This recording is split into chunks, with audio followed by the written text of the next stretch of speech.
Brilliant from Kennedy. Couldn't resist the shot, and it's gone in off the defender! Determined, you lose your little player. And it's in, it's a goal from Gilmour. Jimmy Gilmour has scored for Falkirk. Finnegan's cross, Stephen Thomson! Falkirk have the lead after a quarter of an hour. McKenzie slips, it goes straight to McGuffey. McGuffey shoots from his own half, and that is incredible! He's taking them all on here. Catch him if you can. You can't. That is amazing. That is phenomenal. A touch of individual inspiration from Kevin McAllister. This is Falkirk Daft with Haldane Construction Services. Hello and welcome to Falkirk Daft. Happy New Year! Pass me a beer and long may this unbeaten run continue. First Falkirk Daft of 2024, and what a year it has been for the mighty Falkirk Bairns. I'm your host John McAnally, and as ever joined by the one-man band in the main stand, Mr. Ross Vitality himself, the Ginger God of Pod, Ross Wayne, everyone. Happy New Year, buddy. Happy New Year, son. I know, but this is the first time we've actually spoke to each other because I missed. We'll get into the Stirling Albion game. I missed the Stirling Albion game. I didn't make it down to answer. It's the first time I've seen you in ages. Yeah. No, it has been a few weeks, isn't it? What was the last one? Was it just before Annan? Was it the last podcast we did? Yeah, because you dodged out on. Unfortunately, Ross missed the Falkirk Daft Christmas night out, which there was an attendance of one tick, and my brother came on to it as well. We went to see Parliamo on the garage in Glasgow. And by the way, if you've not seen Parliamo, go and see them. They're absolutely. I know. I'll need to hit it next time. Just unavoidable pre-Christmas, unfortunately. But yeah, definitely looking forward to. I just put a shout out because it was the Falkirk Daft Christmas night out, which seems like an eternity ago. But Andy, who drums for Parliamo, on the drums, sporting the Falkirk kit. A lot of Falkirk Bairns there. I spoke to Andy's dad's mate, and our couple of Falkirk Bairns. Falkirk tattoos. It was brilliant. Chance on the go for Andy on the drums. I'm not just saying this because he's obviously a Falkirk boy, but honestly, Parliamo, watch this space. They are going places. What an amazing band they are.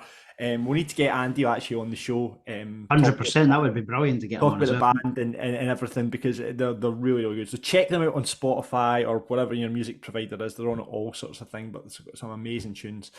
So that was the Falkirk Daft Christmas night out, which Ross missed. And I've already seen a message today saying that he's dodging out of pints this Saturday as well. I'm not sure about this Saturday. I've got a lot on this weekend. I'll try. I was out last weekend, obviously. I know you didn't manage to make it. I was out last weekend. We had a good few before the Stirling Albion game, but yeah, I'll see what I can do this week. See what I can do.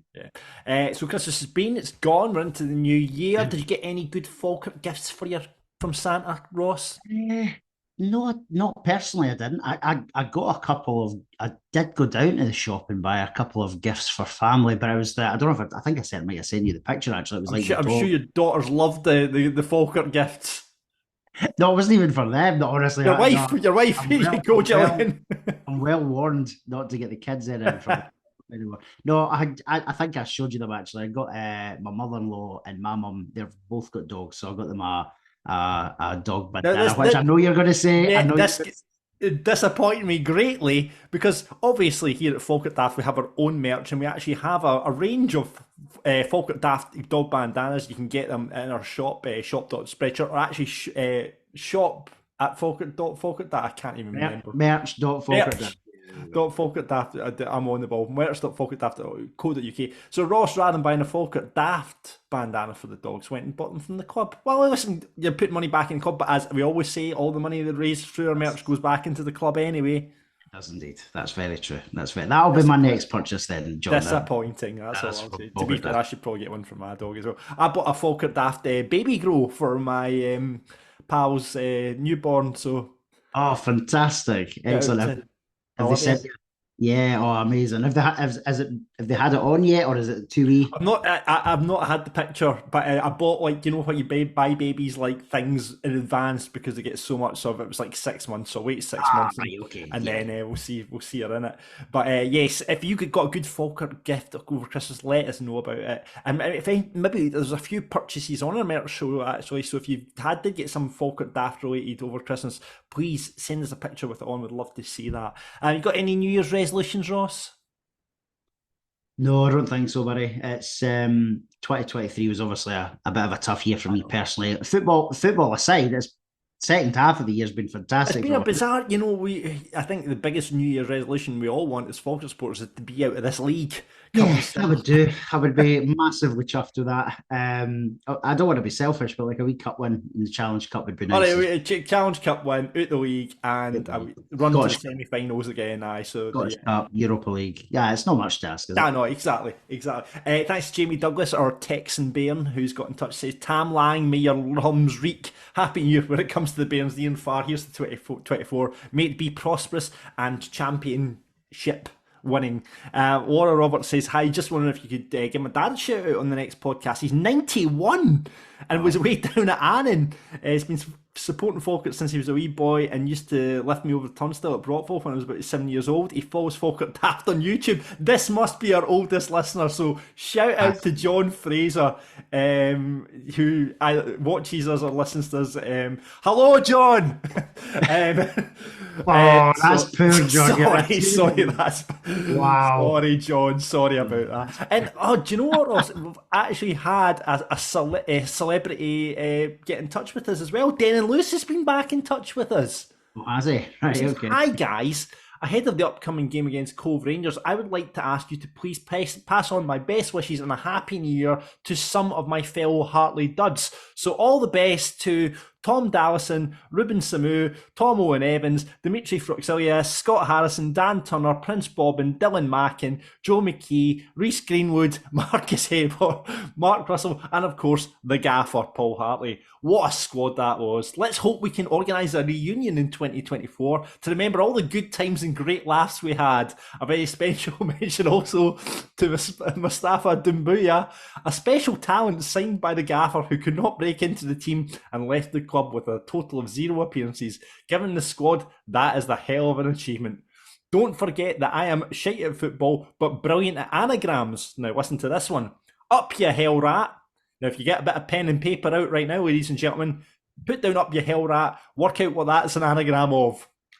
Your good friend, Denon. So thanks once again for Denon getting in touch with us. Obviously listens to the podcast quite a lot and a regular correspondent with us now. Yeah, no, fair play to him. Where is he actually playing his trade now? Do we know? Probably some non-league side in England, I am guessing. Well, we have a quick Google. Where do we think the last appearance we saw him was on Love Island? Where is Denon Lewis now? See that? But actually, talking Love Island, see that big Uzi C who was on Love Island scored for the Edinburgh at the weekend. Oh, is he back playing? He's back. He scored at the weekend. Right, okay. Denon Lewis is currently playing for Woking. Now, bear in mind, this man is a striker. His previous club, Boreham Wood, who were actually in the same division as Wrexham, he got 5 goals in 64 appearances. And at Woking, he's currently on 2 goals in 16 appearances. So it's going well for Denon. Did you see speaking of that team, did you see that they had Rangers had refused to play them? Who, Wrexham or Boreham Wood? No, Woking. Woking. Yeah, because they don't do Woking away. Very good. That's the first one of 2024, ladies and gentlemen. Fantastic. Right, listen, before we go on, we've got to say thanks and a happy new year to Haldane Construction in 2024. They are holding our hand this season in terms of sponsorship, and we really appreciate it.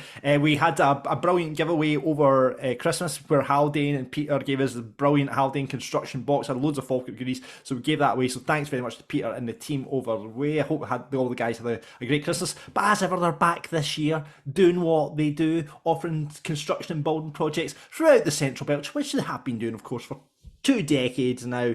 Get your extensions done, your new builds, all that sort of stuff. They'll take on any project you throw their way. Peter and the team are winning awards left, right and centre. They'll take a collaborative approach to design, budget and management of projects, and they'll maintain a strong line of communication throughout the project, and they'll keep you in the know. So get involved with Haldane if you're thinking about building projects. Quality and loyalty at the heart of the business. haldaneconstruction.co.uk is where you'll get them. Get them on Insta, Twitter, LinkedIn and Facebook, or you can pop Peter and the team an email, info@haldaneconstruction.co.uk.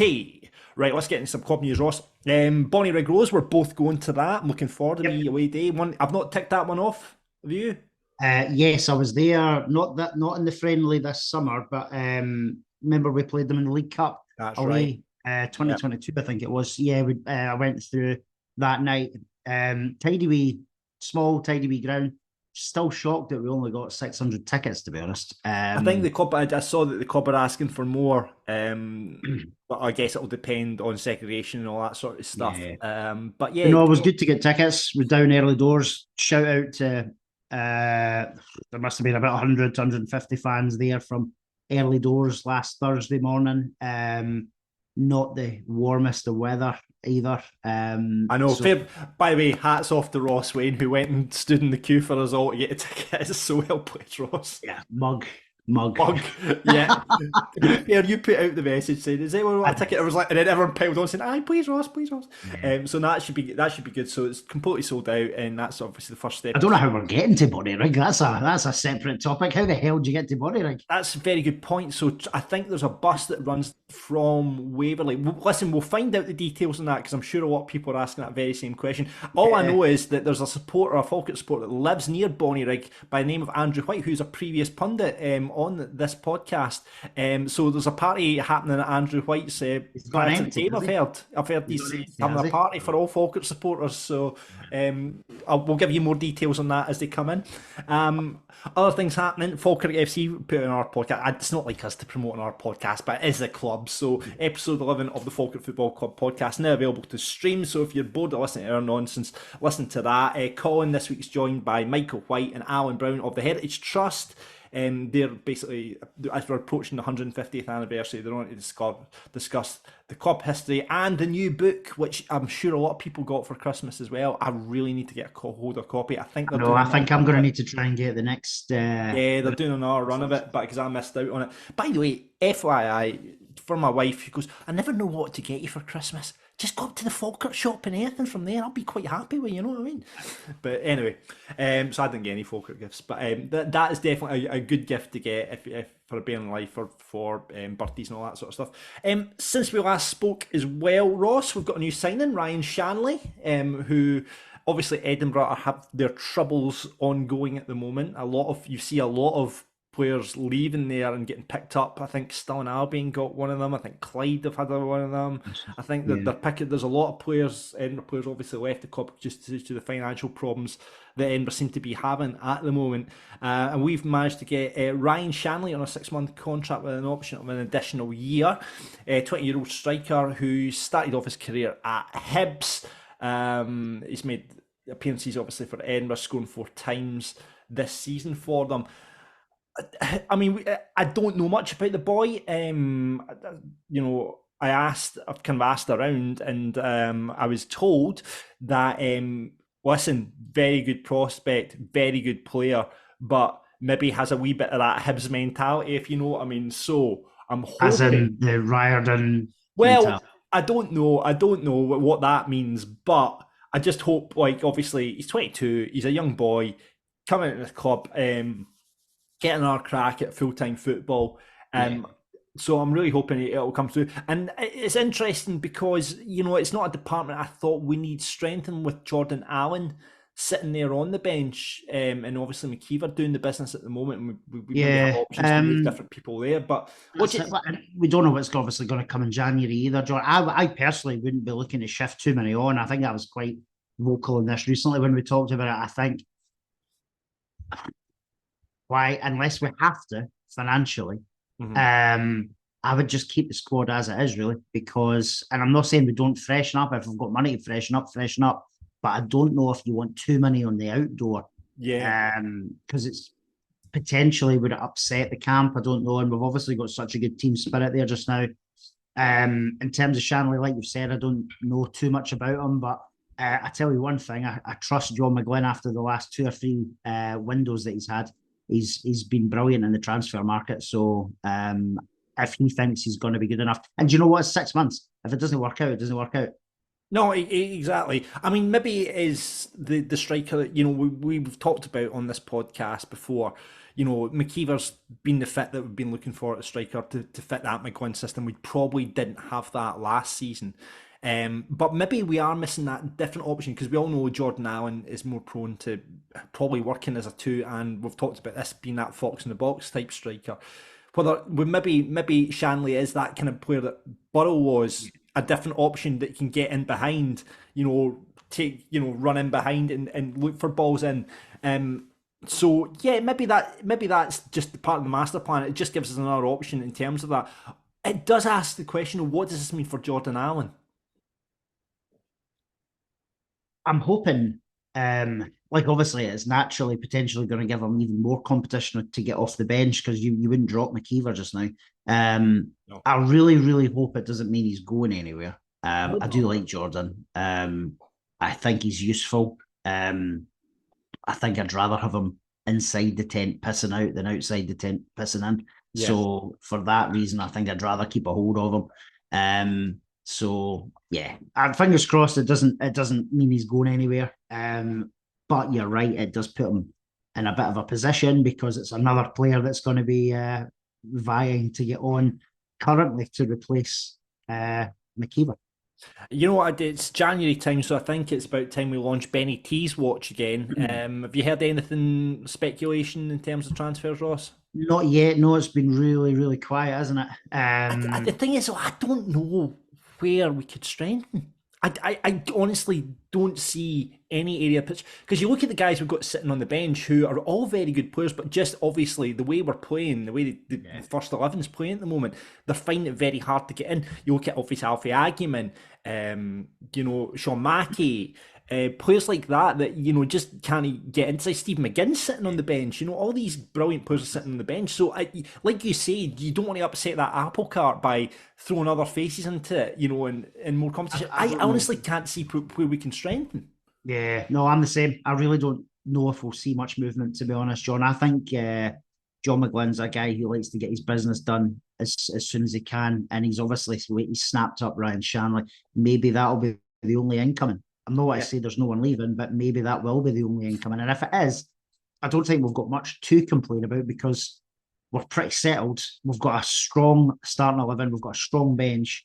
And as you said, unless there's like a couple of freak injuries this month, I don't know. I mean, that's the only thing. But then you do think, if you've got an injury, we've got enough cover there. I mean, Hendel we know can drop back into centre half. Sean Mackey we know can come into centre half. Because I guess that's the area of the pitch we think. We've got Bisland there on loan. We've got Ethan Ross. I mean, Ethan Ross is a fantastic footballer, and he can't get into the side with the way we're playing at the moment.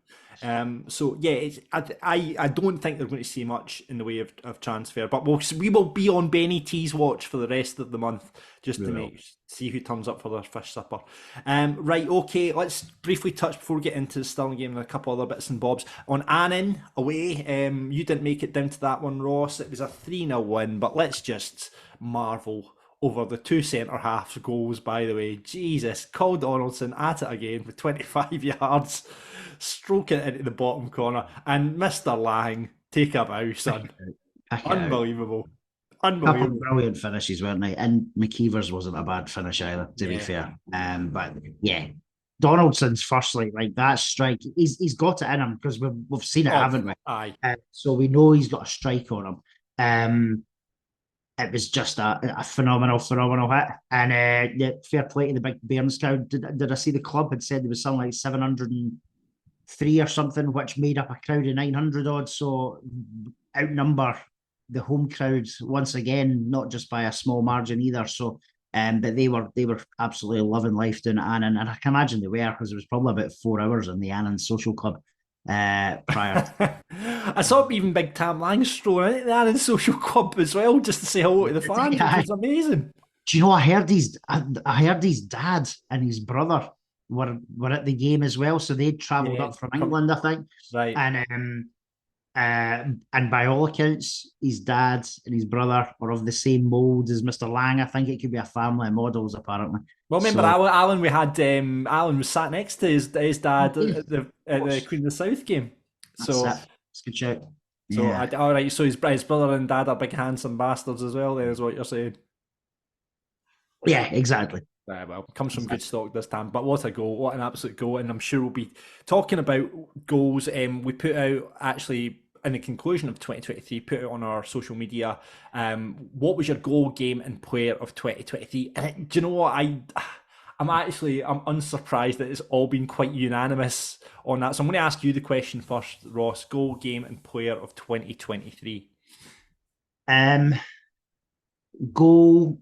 I'm going to say Morrison for the last minute winner against Montrose. And because it was a phenomenal strike, but also what it meant, because it kept the run going that we were on, and that was probably the first tough game we'd had of the season, and it meant a win. So for that, I'm going to give it to him. There's other contenders though. Christ Almighty! I think there's one obvious contender you forgot. Well, I know you're talking about Mr. McGuffey last year. Yes, scored from Jesus. This is like Gordon Smith with a crunchy goal all over again, by the way, against Huntley. That did get voted goal of the round. Ross has just suddenly forgot that McGuffey scored from the halfway line. No, I did. It was a phenomenal moment. I'm trying to blank most of last season out. I think. Okay, fine. In terms of what was the other one? So goal, game. So, do you know? I'm in two minds. I've got the Ayr Cup tie last year. Yeah. It was what a night that was at the stadium. It just felt like we needed that. But Hamilton away a few weeks ago, I think may top it, to be honest. Just again, some atmosphere through there. It felt like a big day, and we got the win as well. So I'm going to go Aki's away. Aki's away, right? Okay, and finally, player of the year. That's player of 2023. If we're talking the full year, I think it has to be someone who's been there the full year. So I'll go with Mr. Morrison. I think he's had some fantastic goals, performances, and he'll be a miss. He will be a miss whenever he departs. So I mean, do you think? I mean, I'm sure there must be clubs looking at. Callum's got another. Has he got? Has a year? No, I'm not too sure. Has he got a year and a half, or has he only got 6 months? No, he's only got 6 months left, John. But I think even if we go up, I think he'll have bigger offers financially than us. And do you know what? He's given us 3-4 years, isn't he? Yeah. Coming up. In fact, it'll be 4 years this year. I'd love him to stay, but I just think he'll have better offers. I don't think he'll leave this window. Not a chance. Not a chance. I know there's been some chat about him signing a pre-contract or. I wonder if it will be something like a pre-contract at a Motherwell or one of the kind of middle. Down south. There's obviously rumours about clubs down south being interested in him, and if he does go down south, then he's probably going to get a fairly hefty wage rise. Yeah. I mean, certainly, his highlight reel is outstanding. I'm sure his agent's punting that out to the clubs down south and looking to get him a move he's been outstanding. For me, I think I've got to go for McGuffey. How can you not give someone who's scored for the halfway line, come off the bench and scored a hat trick? It was Peterhead though, John. But Ross, it could have been anyone. The control and the way he did it from inside his own half, chested it, and then basically half volleying it into from half. He did it. It's a phenomenal skill. So Mr. McGuffey has got to be my goal. I hate to go on Ron Keane though, but he's just doing his job, wasn't he? Game, I'm going to give it to. I think they are. I thought that was the first time, we've really seen obviously the ultras come into play in that game, obviously the tifo and everything, and I thought the atmosphere and everything in that game, to get to Hampden again, what that meant to the club, I think I'm going to give it to the Ayr game. And player, going to say, I think Callum Morrison, you can't look beyond Callum Morrison in terms of the full year. He was brilliant. Last season he was standout in the team, probably our player of the year, and this season has been outstanding. I think it'll be a very interesting conversation come the end of this season in terms of player of the season, because I think there's going to be a few contenders in there, and I think Callum Morrison being one of them. But yeah, I think for 2023, that's going to be the goal game and player of the year for me. You guys been in touch as well. Say Craig says goal 23 Morrison, agreeing with you, Ross, against Montrose. Falkirk and Callum Morrison for the player of the year. Yeah, Daryl, similar to myself, he said Morrison's last minute winner versus Montrose. He's joined you in the air game in the Scottish Cup as well. In terms of player of the year, though, he's torn between Tam Lang and Calvin Miller. Both have contributed massively. I think we'll be top. Right as well. They have. That's two that'll definitely be in contention for our player of the year. Tyler says goal has to be McGuffey's. I mean, meaning though, he says Kennedy's versus Era, actually the one that deflected in. Hamilton away agrees with you for the game, and Morrison over 2023. Yeah. Colin said the air game was a very special night. First true feel-good moment for the club in years. That's true as well. That's true, yeah. The Morrison goal against Montrose was mental. Player for me, though, is Leon McCann, consistently 8 out of 10. Do you know what? Again, we don't mention Leon McCann enough on this podcast. He has been absolutely Mr. Consistent for, he never drops below a 7. Never drops below a 7 in terms of his performance. He's absolutely Mr. Consistent. Will says goal, without doubt, was McGuffey, game air, and player big sexy Tam Lang. Indeed. Greg says goal can only be McGuffey's. Yeah. I'd be surprised if anyone says otherwise. Yes. Game, he agrees with you. Air in the cup had everything, and player again, he agrees with us as well. Cal over the 12 months, but a special call out to Mr. Tam Lang, our best signing for years. Fully agree with that, and Ingy kind of agrees with Greg there. He says 2 words sum it up for me so far: Tam Lang.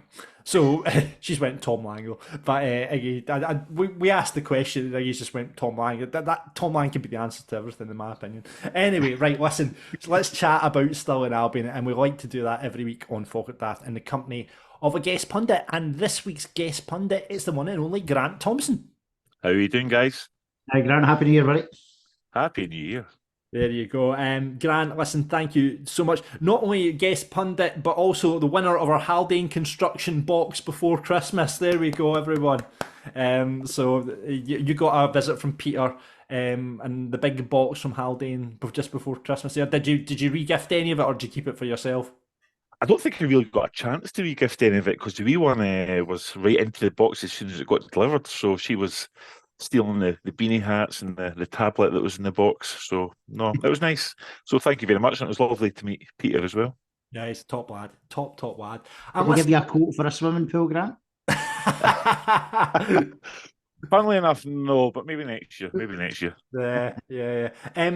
If you're watching the YouTube version of it, actually, you might recognise Grant. Now, why would people recognise you, Grant? So, over the years, I've had a little side hustle of doing some acting work, and your diction's very good, by the way.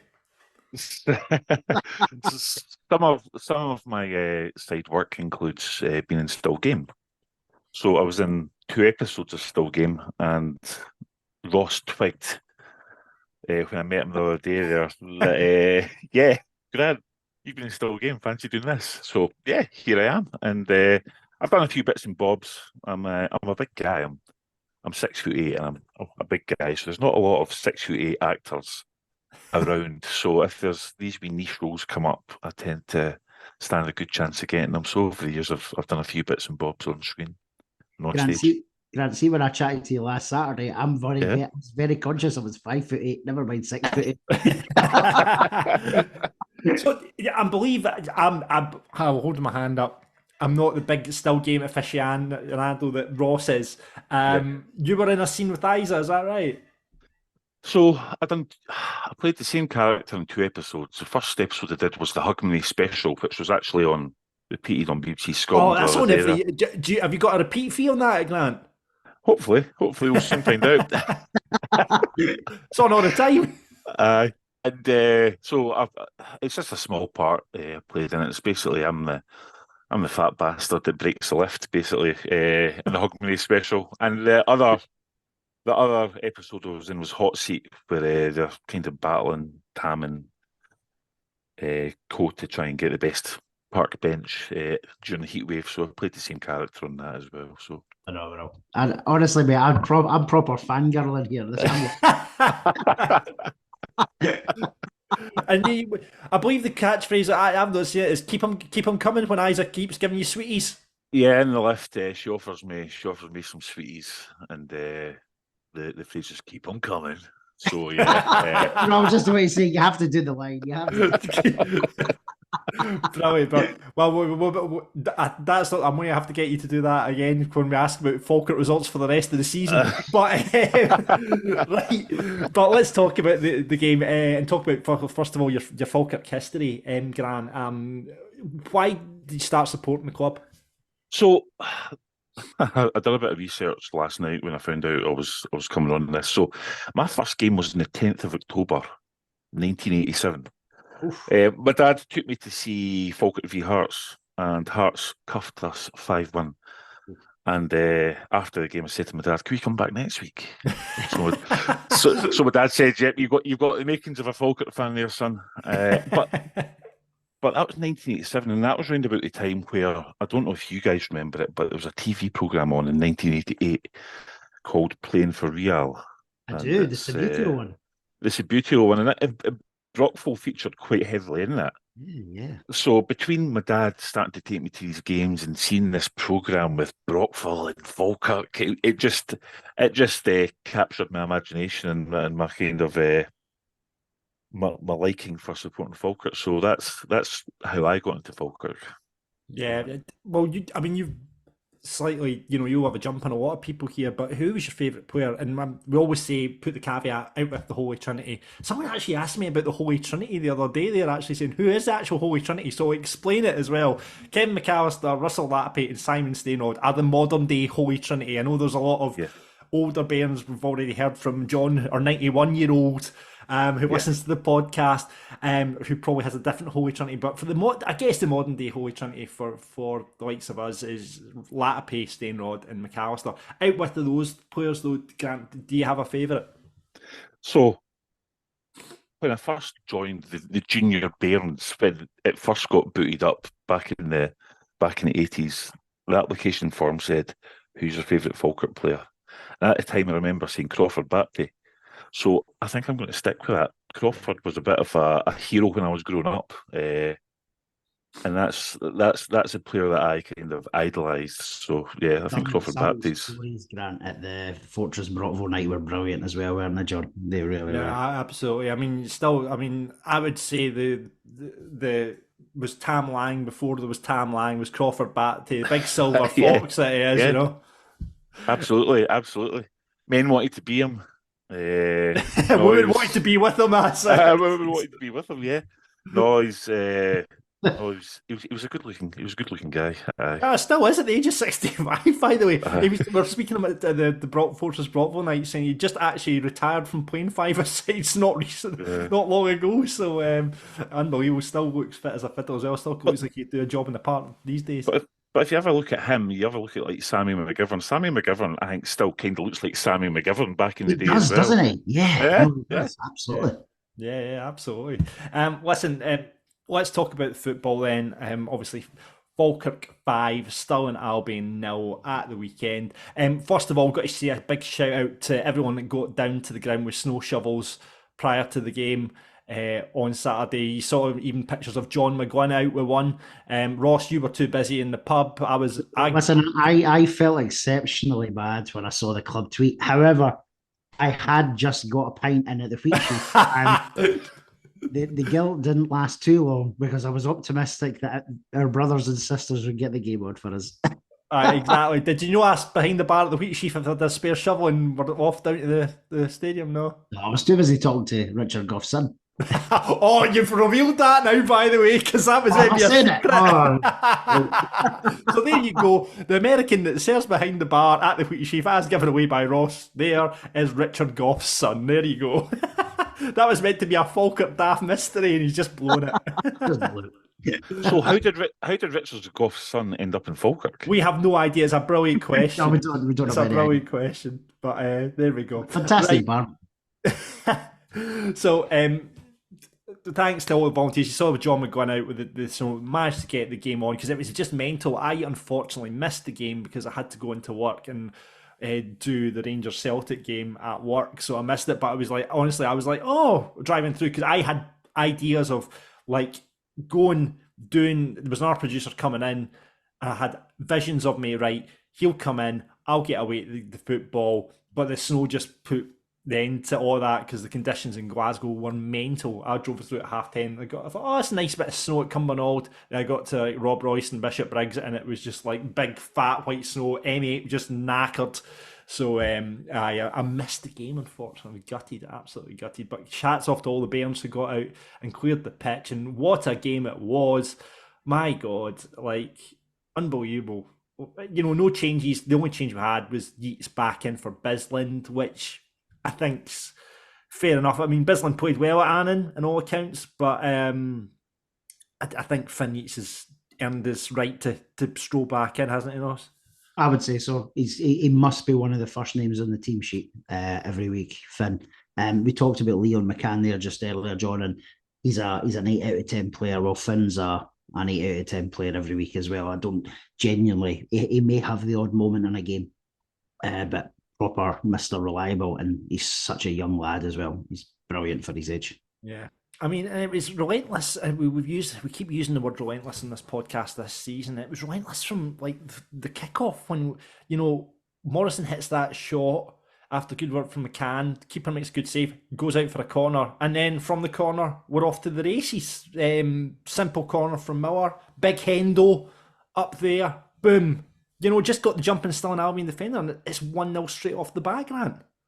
It was good to see Hendo get a goal, but kind of made me think, I actually want to see him getting more goals because he should be up there. He's a big tall laddie. He should be getting more goals. But no, it was great to see him on it. I was chuffed for him. Yeah, I mean, I think we'll talk about a chance that came for him later on, but I think Hendo, like, it just seems to be everyone weighing in with the goals. Obviously, 5 different scorers there on Saturday as well. Who needs strikers, eh? Then I agree, John. I agree with Grant though. He's got the ability to get his head on almost every cross that comes on into the box. Yeah. And as you'll say, we'll talk about another chance he had later on in the game that probably should have went in as well. But he's definitely got, I think, half a dozen to 10 goals in him potentially a season. Yeah, absolutely. He certainly offers that. I mean, and then right after it, we've got Miller causing all sorts of problems, which, God, he was unbelievable from what I saw. And just looked unplayable. But there he is. All sorts of problems. Big, sexy Tam Lang striding forward, feeding it in, which led to a corner. And then a well-worked routine, which looked clearly like it came from the training ground. And what a finish from Miller. That turn and just hit was outstanding, Ross. It was, as you said, it was a really well worked move from the training grounds. At first, I didn't think he'd hit it hard enough because it it when you wondered about is he crossing it, is he shooting, but it was a shot. Brilliant finish though, and when you look, I didn't appreciate it at the time. I just thought it was a short corner, and then he's whipped it in. But actually, it was just a really well worked short corner routine. I did hear somebody moan behind me. They go, "I fucking hate short corners." By the way, that's short corners are generally my pet peeve as well. So I would have said the exact same if I was there. Was it a shot? Or did you see it as a shot, or do you see it as a cross, Grant? No, it was definitely a shot. I don't think there's any doubt in that. But what Miller's got is he's anything he does, if it's a pass or if it's a shot, it's always with pinpoint accuracy. Yeah. And he finds passes that a lot of other players can't find, and that's what he's brilliant at. So, and I mean, on you go. Yeah, I mean, so then he's, like you say, it's just from crosses, it's from corners. So that's us 1 assist and 1 goal already. Then we're on to 2 assists after Another great cross from him and Ross McKeever doing Ross McKeever things at the back post. Yeah, and that was the signal for half of the Stirling Albion crowd to leave at 3-0 as well. There was a chunk of them left at 3-0, which is just a beautiful sight after, 14 and a half minutes. But yeah, no, it was just before the third goal, Grant? I can't remember. He did like a bit of there was like a wee shimmy or something. And it looked purposeful. I can't remember if it was the third or the fourth goal, but he did like a wee purposeful dummy / step over, didn't he? Yeah, aye, the guy's quality. The guy's he's very similar to Morrison on that other side there, and he's doing the exact same job as Morrison on that other side. He's one to hold on to, I think. Dare we say it? He's more consistent than Callum Morrison. I think he might be. No, John, I think I love Morrison, you know I do, but I think I trust Miller more with the ball. I'll put it out there, and I don't know if he's agree with that or not. I'll go with you. Morrison does blow hot and cold. Oh, I wasn't going to be negative on this podcast. I was going to be really positive. but Morrison's great 90% of the time, but he does have games where I don't know. He's just not turned up. And but Miller, on the other hand, seems to be playing well every game I've seen him in. Yeah, I think Mwogi, though, it's another player that we've got at this level who shouldn't be at this level. I mean, it was Morton he was at, wasn't it, before coming to us? Last year, I'm sure he was, and was he not playing like left back or something random like that? God, Morton must have some players if they're letting Calvin Miller go. It's like, because that, I mean, you see what he's doing. I mean, same with Wraith Rovers, like in Tam Wango, it's like in Brad Spencer, you just think, why? Yeah. I mean, and that's hats off to John McGlynn convincing them to come to Falkirk. I'm sure there was a bit of money on the table for them as well, but to take that step down into League One, and they shouldn't be playing in League One. These guys are lower end. The fact that we signed all three on the same day, I don't think you now look back and think there's never been a better signing day. I think, remember when we signed Stevie Quirk, Paul McGrillen, and it was somebody else on the same day. I think that's the bit. Has there been a better threesome? I'm going to put that question. Well, we'll not get into your personal life, Ross. But I mean, it's just, look at that. And our resident stato, Donald Johnson's been in touch. Shout out to Donald. He says he can't find 3 goals quicker than in 5 minutes, but he's found a game where it was equalled, which was in the Scottish Cup against Highlands League side that we played. It was Inverness, Cali, who were at the time in the Highland League. On the 19th of February 1955, we won 7-0 and we scored 3 goals in the 52nd, 54th and 57th minutes. So that's the only time that it's happened. We've had 3 goals within 5 minutes in Falkirk's history aside from that game. There you go. There you go. Indeed. Good fact. Thank you, Donald, as ever. Love it. So, I mean, games gone to bed, but we continued relentless. We use that word again. Nessie, great run, drags his shot past the post. Miller with another shot in from the left, comes in from the left, another shot. And then we had another goal, and obviously Calvin Miller at it again. This is now his 3rd assist. Went down the left, beat a man, laid it on a plate for Spencer, and Spencer just, we know he's got it in him just to hit it from distance and place it. I'd actually go back a bit, and it was McCann. Did he not have? Was it not a sliding challenge that he had? Yes, he won the ball back, didn't he? He won the ball back. Yeah, and I think Miller takes the praise for how good he was on that game, but I think McCann had a solid game as well. Yeah, and if Miller wasn't on that pitch, I think we might be bigging up McCann. But no, that was a good sliding challenge from McCann. He certainly played his part in that goal. Yeah, because they were breaking away, weren't they? And then you're right, it was a really well timed sliding tackle. In terms of, obviously, to the finish, Spencer just absolutely loves a goal against Stirling Albion, did he? That 3 games against struggling Albion, I think, isn't it? And it was a screamer. It was really tidy finish. Where do you think? Here's a question for you. Are we stronger on the right or are we stronger on the left? So you look at Yeats and Morrison on the right, you look at Miller and McCann on the left. obviously all the goals came from the left there on Saturday. So is that the argument? You know, you've already talked about Morrison, Ross not being as consistent as Miller. Finn Yeats, obviously, we talked about it being an 8 out of 10, but are we stronger going down the left, do you think? I think we may be offensively. I think we might be.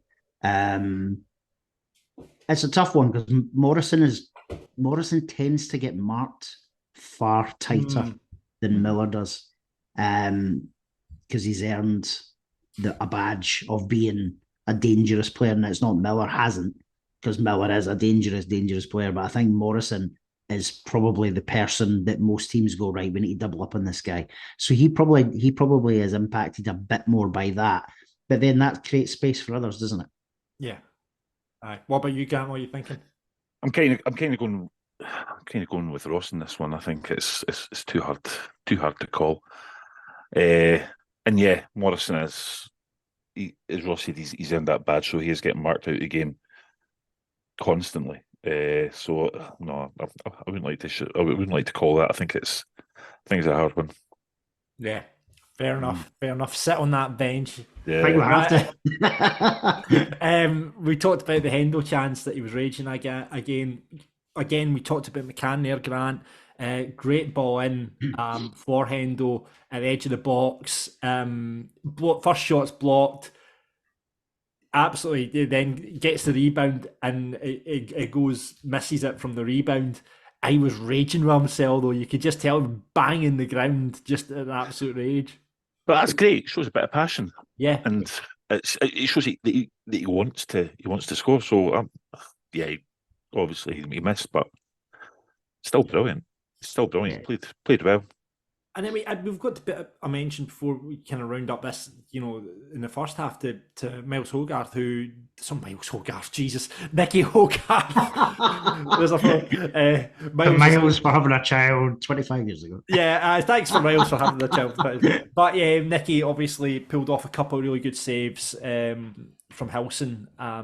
You know, I've seen a few people critical of Nicky, and maybe that we talked about transfer speculation. A lot of people would like to see us go and get an experienced goalkeeper in there. But you know, he stood up to it, and I think there's been a bit of criticism of his distribution, but certainly his shot stopping is up there. You know, I think Hogarth has just been needing a bit of confidence. I think that's what he's been lacking, and I think as that game progressed at the weekend, I think you could see that confidence starting to build again, and I think keeping a clean sheet, I think hopefully that's given him some of the confidence that he's needing. I think that's all it is. And yeah, well, that's 2 in a row now. That's 2 in a row for Nicky, keeping the clean sheets. So yeah, it'll be interesting when we'll talk about Queen of the South in a bit. But yeah, that would be, I guess, a big aim for him to just keep those clean sheets coming.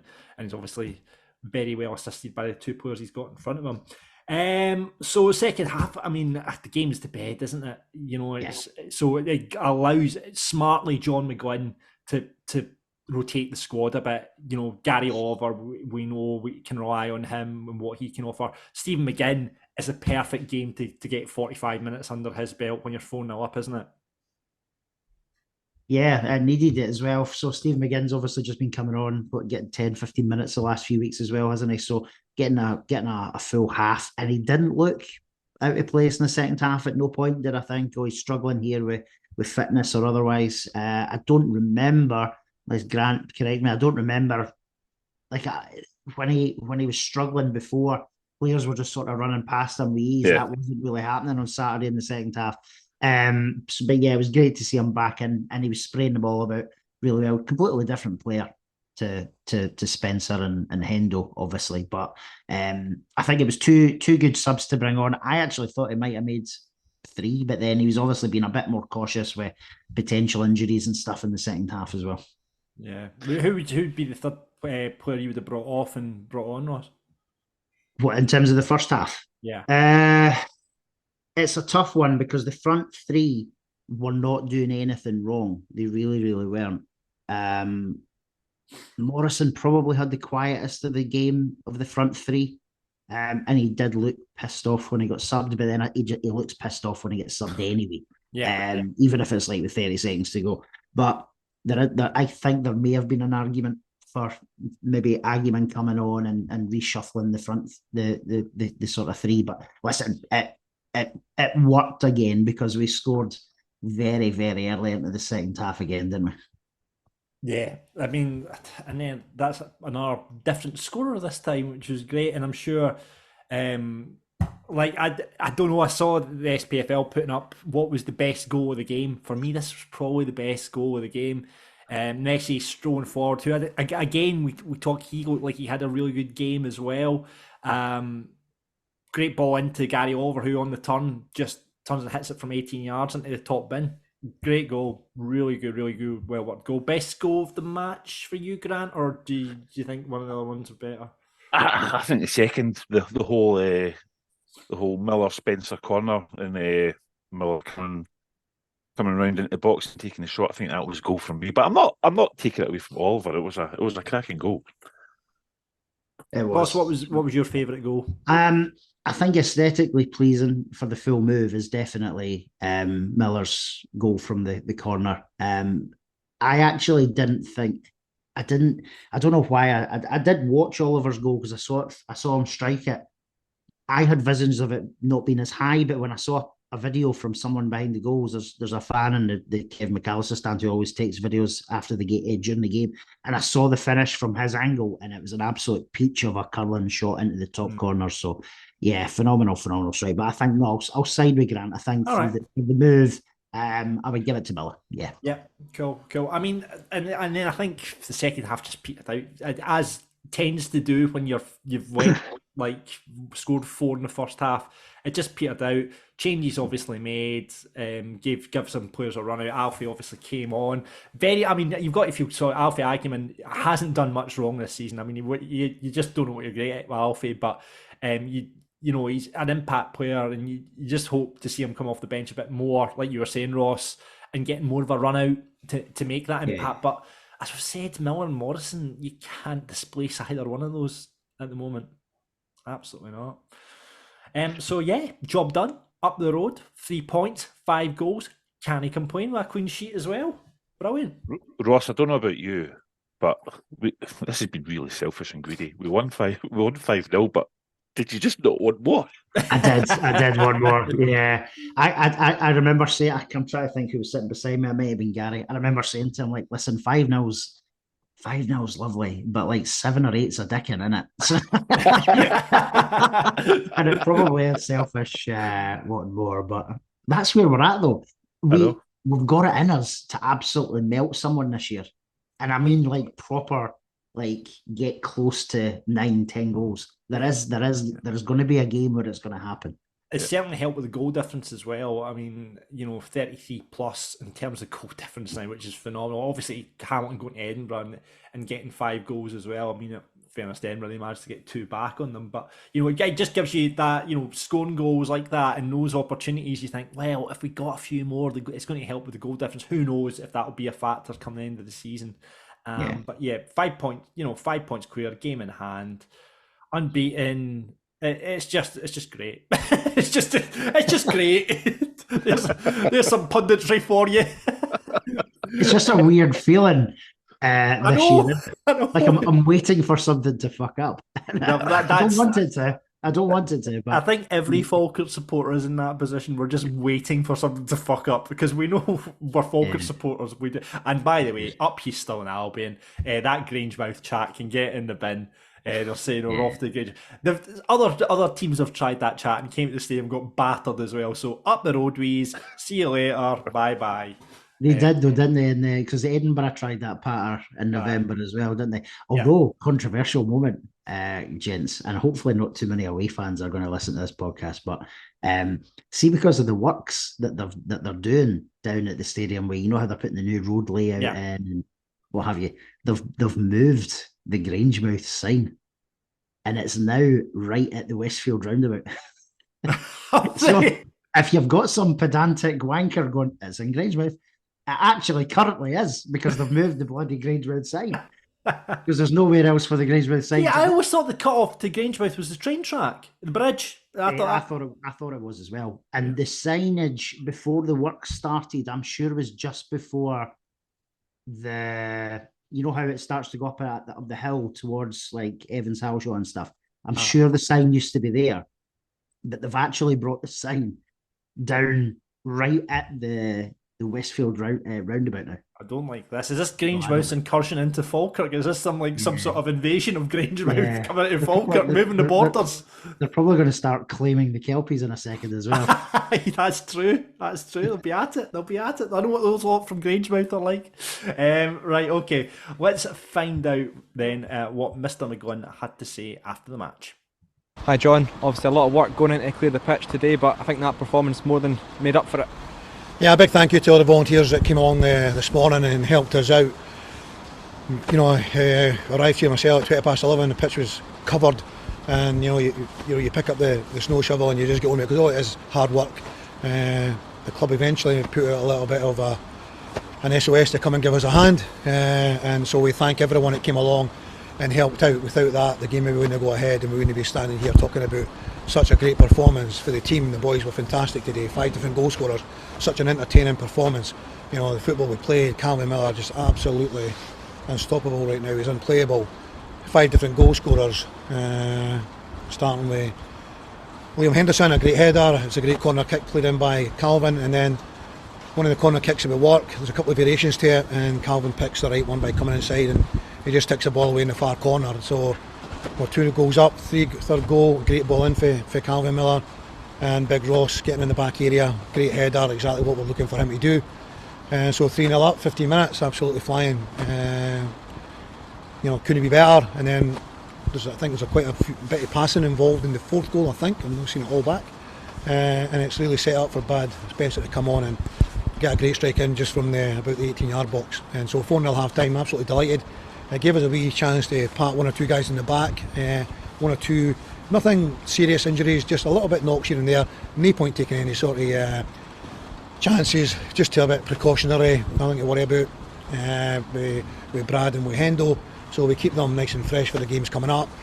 We've got a really good squad here, and we've got to try and use the squad to keep everybody motivated. So we made 2 subs at half time, we make 3 10 minutes into the second half. And Gary Oliver comes up with an amazing goal as well, and we could have added as well. So absolutely delighted. As I say, we end up getting 5 subs on. You're probably not going to make changes at the back if you don't have to.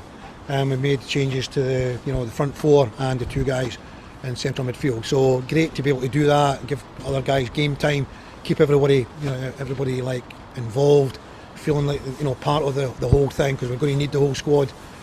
It's a great performance, 5 goals, it helps the goal difference. Can't compliment the players anymore. The players have been different class, absolutely different class since they came in June to start pre-season, and the way they've gone about it. 23 games unbeaten, 23 points a quarter, another 23 points a quarter. It's significant. 46 points. After 18 games, again, absolutely fantastic. So I can't praise, the players enough, and I'll always going to go back to the volunteers that turned up, the ground staff here, the one backroom staff, myself, Smudger, Tony, Matty, Hendo, Alec, all the guys got a shovel and helping remove the snow. So a great big thank you. Hope all the fans have had a great Christmas, and we would like to wish them a happy new year when it comes. There we go. Very happy John McGlynn there. You could hear the little arms going up and down, which means he's a happy boy. The penguin is happy. Let's continue that. We should call him Happy Feet, really, shouldn't we? He was definitely chuffed there. I don't know how many minutes that was. It felt like quite a long answer to the It was about 3:33, Ross. 3:33. There you go. Was there a slightly thin dig about the delay to get the pitch? I believe there was, when he said eventually the club managed to get a tweet out for it. See, if the club had got it out earlier, you wouldn't have been on that first pint in the wheat sheaf. You'd have been able to get down there with a shovel, Ross. Do you know what I mean? So listen, the club have got themselves to blame for Ross Lane not helping with the snow. So it got done, which is amazing. Do you know what? I don't know what the club did for the people, and this is hopefully they got something, even if it was just like a food voucher for the pie or something. But hopefully they did, or free entry into the game maybe. But great to see. And it wouldn't have been a photo thing with John McGlynn either. You can just imagine him being out there clearing that pitch as best as he could till it was done. So, fair play to the guy. Yep. Brilliant. Right, listen, let's get on to what you guys said about the game. Ali kicks off side by saying, been saying Calvin Miller is class for a while. Hopefully he's settled and plays for us in the championship if we get there. That's the hope. Ryan says, absolutely ruthless, fantastic performance to end the year. Miller, McCann and Nesbitt were brilliant yesterday. Graham says, brilliant, could have been more. McGlynn giving fringe players game time, the right decision, although it stopped us getting more goals. We will need these guys in the months to come, which is obviously what John said there. A good day's work. Indeed. Stuart says 5 cracking goals as well. Could have got a few more, but a clean sheet and improving our goal difference in Aki's whilst Cove also dropped points isn't a bad Saturday result. Can we rule Cove out now? I mean, we are now 14 points clear of Cove. We're playing them next Tuesday. I guess it all depends on the result next Tuesday. Even then, it goes to 11 points. Yeah, I think if you were to win next week, 17 points is a hell of a lot. 14 points feels like a hell of a lot as well, because do we look like dropping 14 points? I'm not convinced we will. Yeah. Grant, what about you? I'm not confident enough to say we can forget about him because no one's ever confident as a Falkirk supporter. It's a silly question to ask, Grant. I apologise. It's just that little, little rat coming back and haunting us. Oh no, I know. We'll talk about the Cove game in the next podcast, obviously. But oh Jesus, yeah. Anyway, Ali, a walk in the park and a joy to watch. Miller and Nesbitt were outstanding. Oliver's goal pipped it for me, but no one can complain when 5 different players give you 5 goals in a game. A brilliant performance. Get in! Indeed. Cammy says first half was cracking to watch some real quality goals. Calvin Miller was very impressive again. Good to get another clean sheet and improve the goal difference. Come on, the Bairns. Yeah, Chris thought it was a very polished performance, the kind of dominance we should be shown against these teams at home. Miller was exquisite. I love that word. Nizzy covered every blade of fake grass. The double save from Hogarth as well was magic. Indeed. John says it's easy at times to underestimate that victory. Stirling haven't conceded a huge amount of goals and some of the play was outstanding. This team is like night and day.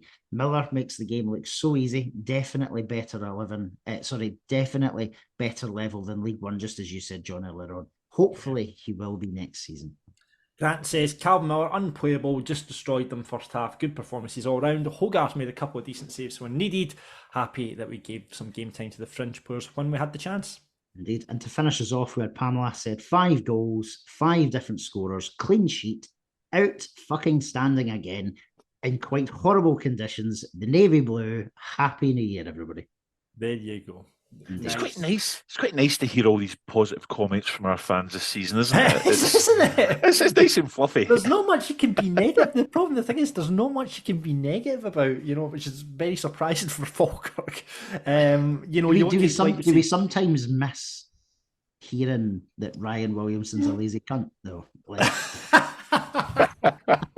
You sort of feel you want to talk about it sometimes, don't you? I know. Well, that's true. I mean, looking at the table, like we say, 5 points clear. Game in hand. We get it's a big if beat Cove at home. That's 8 points clear. Even if we get a draw against Cove, 6 points clear at this stage in the season. With Hamilton to play at the stadium next, it's and we'll talk about the Queen of the South. That's probably got its issues in itself. But I'm not being negative. Fully positive, but it's good. That I just want to put that out there. We're doing well, right? Okay, right. Falkirk Daft rated. It's only going to be one winner, but I'll come to you first, Ross. Do you know what? I'm going to surprise you, John.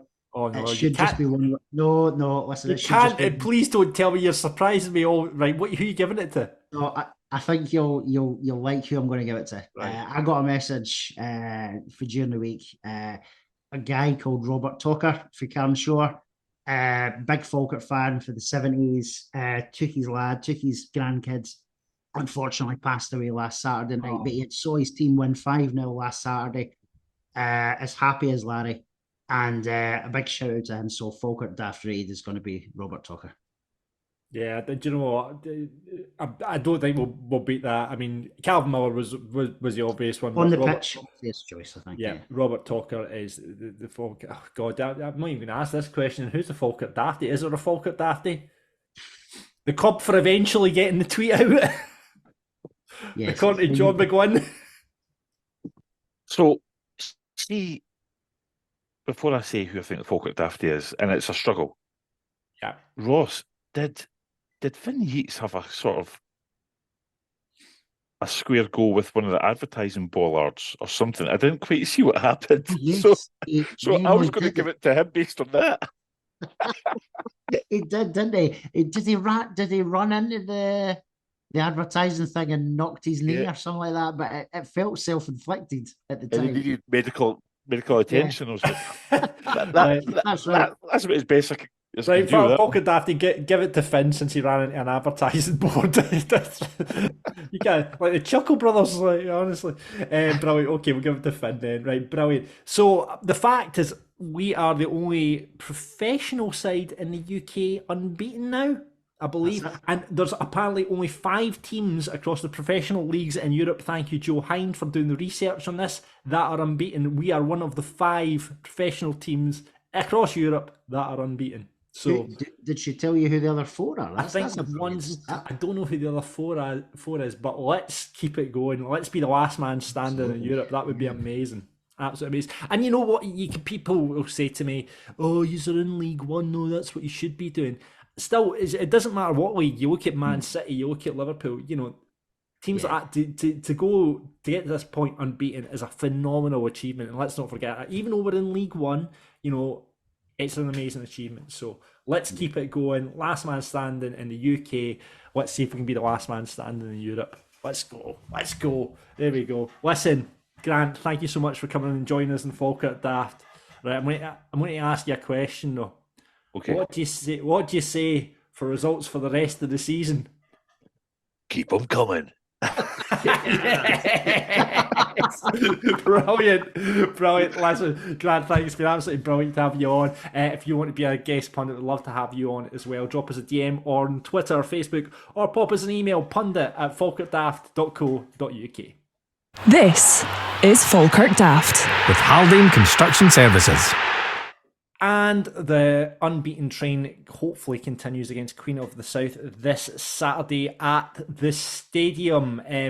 Unfortunately for us, though, Queen of the South are one of the form teams in the league. It really looks like they can get back into those playoffs, Ross. I mean, they were having a really bad time. And then Marv made the comments about players playing computer games, and that seems to have galvanised them. So they've obviously stopped playing FIFA and Call of Duty, and they've obviously started thinking, well, we're professional footballers, we better start playing football. 3 wins and a draw out of their last 4 games. Yeah, no, it's obviously improved. I think if we play as we can, I don't think they'll touch us. I think we'll have enough on our own accord. I might have said this in July or whatever it was, but the only team that's going to cock us up this year in a game or in the season is ourselves. So I think if we stick to what we're good at, I think we'll score another couple of goals, another few goals on Saturday. It'll be tough though. I mean, you look at the results so far this season, you know, the last minute goal from Spencer at the stadium last time around, 1-1 down at their place as well. Yeah.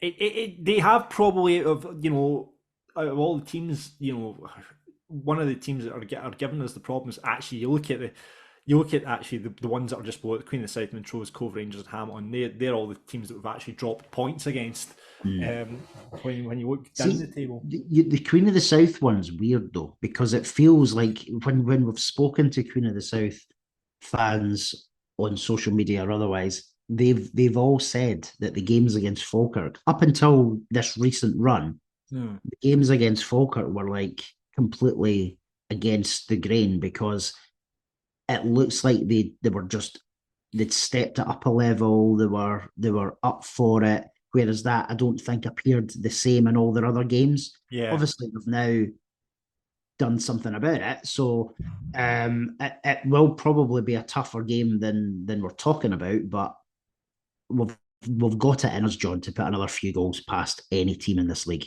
We really do. our record at the stadium against Queenstown is pretty decent. 15 Falkirk wins to 4 for them, 5 draws. So it got a good record at the stadium. Actually, total matches, 47 league matches against them. In fact, actually 47 matches in total against them. 23 Falkirk wins, 12 for Queen of South, 12 draws. So we've got a decent enough record against them. I mean, I speak to Marvin. I work beside Marvin on Super Scoreboard in Clyde. Football friend. And yeah, I mean, they've had a lot of injuries this season. The Palmerston Pep, as we call him, there's a lot of injuries to deal with. But he seems to, Marvin's a lovely guy, and obviously want to see him do well, not against Falkirk. But, is that his problem, do you think, John? Like, I know you know him, so you might not want to talk about it, but is that his issue? Is he too nice a guy? I don't. I think once you get him onto a football ground, I think he's one of these people, as soon as they cross the white line or enter a dressing room, you're going to get a very different guy. Right. But I think they've had a lot of injury problems this season, but they seem to have, my worry is they seem to have turned around the corner since that whole outburst about, gaming and stuff like that. It's obviously got to the players, and he's got a reaction to that. And that record that they've had, and especially when you talk about them raising their game against us, they'll be looking to bloody our nose. And let's sort of remember, there's a target on our back now. This unbeaten run, it'll be a target on the back now, because every manager will go, right, these are the only unbeaten team in the UK. Let's put that to an end right now today. And it's good, that's a manager's team talk from here until it ends. Do you know what I mean? Because that's what motivation it is for players to go and bloody that nose, Yeah, no, absolutely. I just think we need to make the most of these home games as well. We've got 2 home games on the spin now before 3 away games, I think it is. Granted, one of the away games is the Scottish Cup, but I think we need to get 6 points for these next 2 games. I would fancy Edinburgh look like they are done. For all the players that left and they're playing their under-19s, Edinburgh, I think, are absolutely done. I will be amazed if they pick up, I would say, 5 points up until now. See that scoreline at half-time on Saturday, if they were 5-0 down, obviously. And as you said, fair play to them for getting a couple of goals back in the second half. But I can see that sort of scoreline becoming a regularity for them. I feel sorry for we spoke to some of the Edinburgh boys on this podcast, and you feel really sorry for those supporters because they have been through the mill with that club. Yeah. Absolutely through the mill. And it just seems something's not right happening in the background there. Something's definitely not right. And the fact, they've scrapped their women's team, they've scrapped their one of their lower league reserve team or whatever it is. And they're basically, you see all the players that are leaving and they're effectively left with their under-19s. It looks like an absolute mess over Edinburgh City way. So you don't think they're, if there was talk about they could go bust.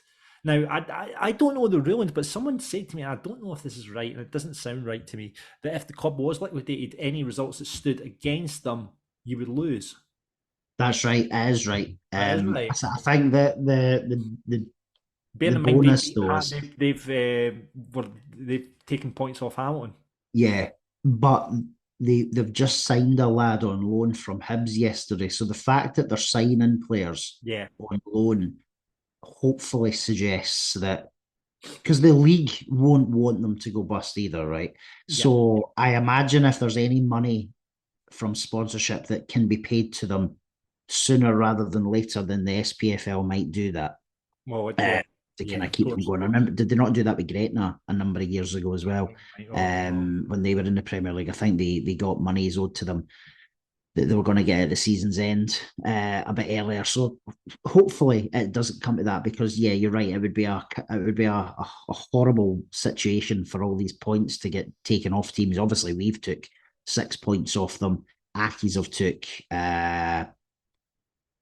Have they played them 3 times, or is it just the twice? I think they've maybe got 4 points off Accies so far, unless they've played them 3 times. But we'd definitely want them to see the league out, and hopefully they do. Yeah. Anyway, Falkirk Stadium, 3:00 kickoff on Saturday. One player we've got to look out for is Gavin Riley.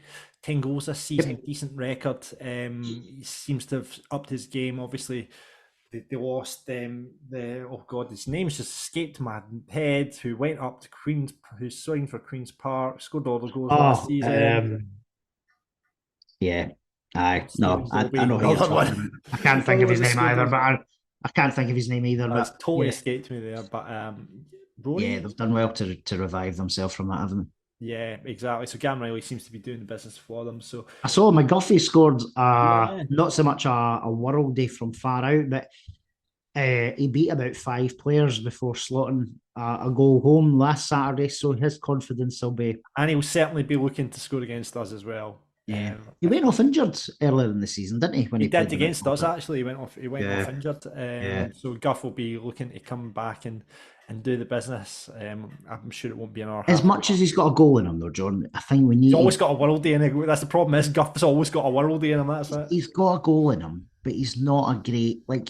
If he was in our squad this season, he wouldn't be starting games. No. I'm not even sure where I would see him coming off the bench, but. So he's maybe got a goal in him and he'll be trying like a bear. But I think if we stick to what we're good at, that'll be a Falkirk win come 45. Rudy Payton. There you go. Well done. There we go.